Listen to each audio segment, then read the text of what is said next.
we are, just like that. We are so excited about tonight's back room. There's one very special thing that you backroom regulars know, and that is um, Hank Phillippi Ryan. She's backroom co-host. She's not co-host tonight. She's a guest tonight because she's going to be talking about her new book. Yeah. So, for those who don't know me, I'm Karen Dion, and as I mentioned, Hank and I usually co-host the backroom. I'm the USA Today and #1 internationally best-selling author of two psychological suspense novels that are set in Michigan's Upper Peninsula wilderness, The Marsh King's Daughter and The Wicked Sister. They were both published by G.P. Putnam Sons in the US and in 28 other languages. The Marsh King's Daughter was named one of the best books of 2017 by iBooks and many other booksellers and reviewers. It won a couple of awards and it was released. This is crazy. It was released into 2023 by Lionsgate as a major motion picture starring Daisy Ridley and Ben Mendelsohn. That doesn't happen every day, let me tell you. I'm going to jump in and do Hank's bio first. Hank is the author of 16 psychological thrillers besides starting the back room with me 5 whole years ago. She's won 5 Agatha Awards, 5 Anthonys, the Daphne, the Macavity, and the coveted Mary Higgins Clark Award. As an on-air investigative reporter for Boston's WHDH TV, she's won an unprecedented 37 Emmy Awards. She's a board member of the International Thriller Writers, a past president of National Sisters in Crime, and she lives in Boston with her criminal defense attorney husband. Hank's newest novel, hold it up, Hank, Ah, is the cat and mouse thriller, All This Could Be Yours. And you're going to hear, thank you, Bianca. Look at that. um, so you'll hear a lot more about what the book is about in the breakout rooms, but I want to tell you for now, it's coming out September 9, so it hasn't quite published yet. It's just in a few short weeks, but you can pre-order. And People Magazine calls it a nail-biting thriller. Congratulations on being mentioned in People Magazine. That's huge. So now I'm going to tell you about the other three authors we have tonight. We have Bianca Marais. She co-hosts the popular podcast, The Stuff No One Tells You About Writing, which is aimed at helping emerging writers get published. She is an author of the best-selling The Witches of Moonshine Manor, A Most Puzzling Murder, Hum If You Know the Words, and If You Want to Make God Laugh. Her new book is A Most Puzzling Murder, and it came out June 10, so it's very new. What's that? Not even 2 months old yet, right? yeah, it's still an Oh, infant. yeah. Is it walking and talking yet? Not yet. Thank goodness. Yeah, yeah, it'll get there. It'll get there. So I pulled up a quote. I like to just highlight one. This is from Nita Prose, who you might recognize, wrote the Maid series. She's a best-selling author. She wrote about uh, uh, A Most Puzzling Murder, sorry, filled with conundrums, murder most foul, and more spells than you can shake a magic wand at. This original novel is a puzzler's delight. Sounds very cool. And Thank you, Karen. yeah, we look forward to hearing all about it in the breakout room. Thank you. And I just want to say hi to all the booktopians who are here tonight. Hi, everyone. There Oh, we I go. see hands waving already. Very nice. Very nice. Yeah, Bianca's very popular. So Chris Pavone is the New York Times bestselling author of 6 thrillers, including The Expats, which won both the Edgar and the Anthony Awards. That's huge. Congratulations on that, Chris. And he also wrote Two Nights in Lisbon. His latest, The Doorman, has gotten rave reviews from all kinds of famous authors, as well as the New York Times and the Wall Street Journal. There it is, The Doorman. It published May 25 of this year. And I want to read you just one quote. It says, Chris Pavone has always been good, but this novel is way better than good. The kind of novel that wins book awards. Cynical, tender, sharp, dense, funny, and loaded with inside dope about how New York works and how it doesn't.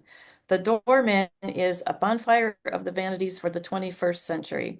He gives it to both sides of the culture wars and with both smoking barrels. By the way, that was a little guy you might have heard of called Stephen King. Brendan Slocumb is a graduate of the University of North Carolina at Greensboro with a degree in music education, with concentrates on violin and viola. And for over 25 years, he's been a public and private music school educator for grades K through 12. He's performed with orchestras throughout Northern Virginia, Maryland, Washington, D.C., and North Carolina.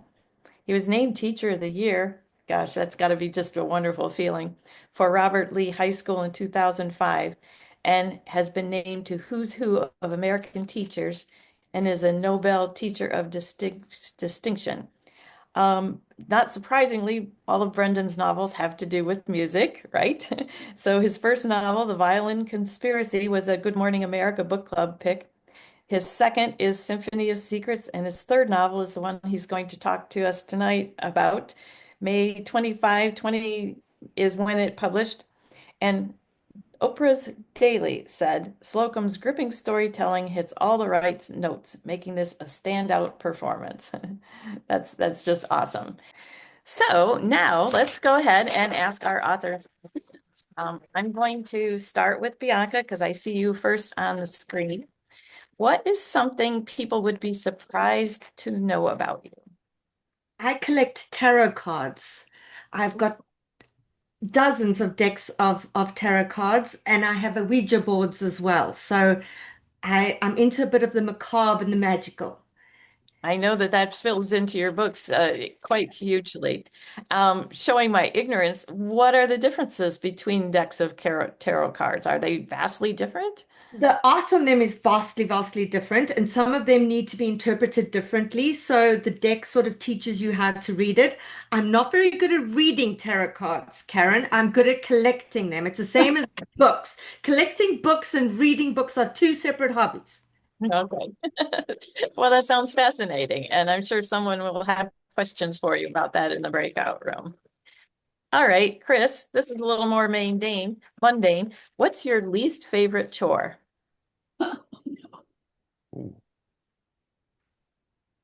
My least favorite chore is washing dishes. Uh-huh. I'm My sorry. But my I, hand are I counter that by not doing it much because I am the cook. I used to be a cookbook editor, and I've been cooking dinner 4 or 5 nights a week for 20, 25 years. And so I do the grocery shopping and I do the cooking, and I rarely do the washing up. that sounds pretty fair to me. In my house, it's the opposite. Well, I guess it's the same as yours. My husband does the cooking and I do the washing up. So yeah, I'm not big washing and everything for a nice meal. I'm sure your household feels the same. All right, Brendan, here's your question. What was your favorite subject in school? That's an easy one. It was my music classes, my either my band class or my strings class. And I actually really enjoyed English as well because I had the same English teacher for 11th and 12th grade. So I knew her routine, she knew mine, and she was very encouraging. So in that order, music classes and then English. Oh, you're using both, so that's pretty cool, isn't it? And hey, what is your ideal way to spend a day? What would your perfect day look like? I wake up in the morning when I want to get up. Someone has made fabulous coffee. I get to sit outside, listen to the birds, have coffee, read. I read three newspapers every day. So I read the paper. That's very nice. And then I think, okay, I should write.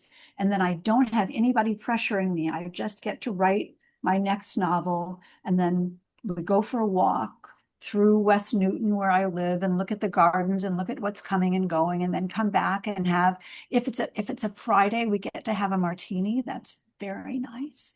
And then we'll have a wonderful dinner. And I mean, does that sound, talk about mundane? Does that sound mundane? I get reading, I get relaxing, I get a wonderful dinner, and I get my words for the day accomplished. That sounds wonderful. And I'm Work pretty, on being more glamorous than that. I should work on being more glamorous. we can't see the whole audience, but I'm sure everybody's nodding their head saying, yep, yep, that would be a perfect way to spend the I, day. I would just like to say, I don't think it's possible for Hank to be more glamorous. She is the most glamorous person I've ever met in real life on the screen. Nothing could be, you couldn't possibly be more glamorous, Hank. I'm blushing now. Thank you. Okay, so now that you've gotten a chance to get to know the authors a little bit, let's hear their book recommendations. Bianca, tell us a little bit about the book you think everybody should be reading. Right, I'm just trying to open it up here on my screen. Maybe move to somebody else. Come back to me, Karen. My iPad is letting me down here. Oh, sure, sure. Chris, we'll jump ahead to you. Okay. I'm not even going to try with my iPad. I don't have the book here, but it's Cynthia Weiner's A Gorgeous Excitement. And one of the things that I love most about it is its incredibly specific and real sense of place. And that sense of place is something that Cynthia and I both experienced growing up in New York in the 1980s, where there was a really, really famous murder called the Preppy murder. And this young man, Robert Chambers, killed a young woman in Central Park after a night of drinking and what was later referred to as rough sex. And this was the tabloid fodder for years in New York. And Cynthia, as it turned out, was in that bar and was friends with that person and knew everybody involved. And as it transpired, it very easily could have been her who was killed that night. And she wrote this book taking off on that possibility. Like, what if it were me? Thanks, thanks. It sounds really fascinating. Bianca, are you all set with your Yes, recommendation? I am ready. It's Death of the Author by Nendi Okorafor. There we go. It was a New York Times bestseller. It is just so different to anything I've read before. I'm not even a science fiction person. This is literary science fiction. It sort of is a book within a book, and it blends the line between writing as an author and being written. And it's a masterpiece in metafiction.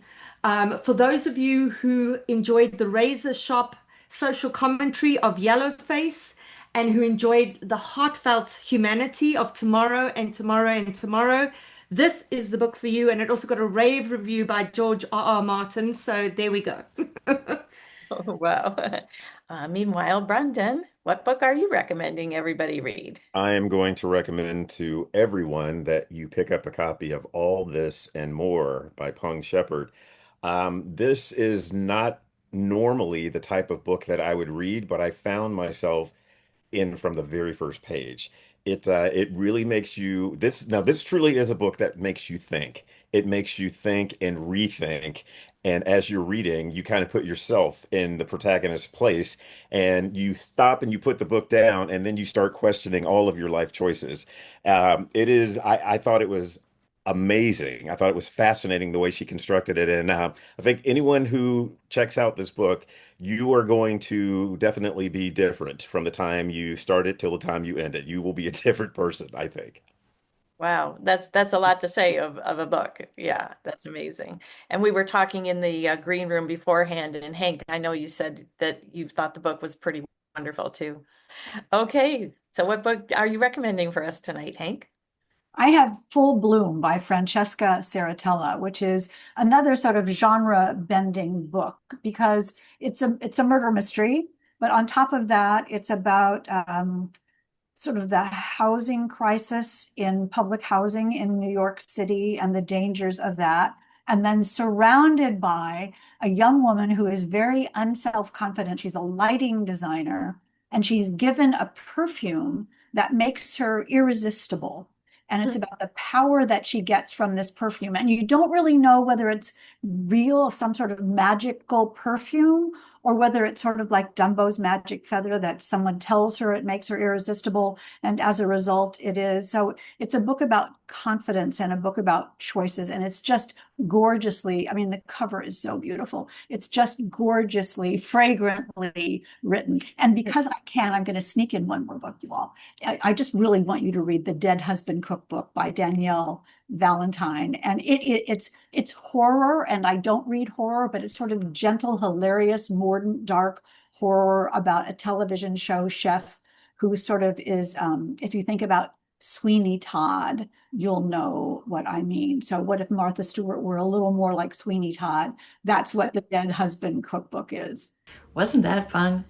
We hope you enjoyed this taste of what a backroom event is like. The best part comes immediately after when the audience is divided into 4 breakout rooms and the authors visit each room in turn. We'd love to show you what a breakout session is like because these relaxed face-to-face conversations between authors and readers are the hallmark of our backroom events. But breakout sessions are never recorded. What's said in the back room stays in the back room.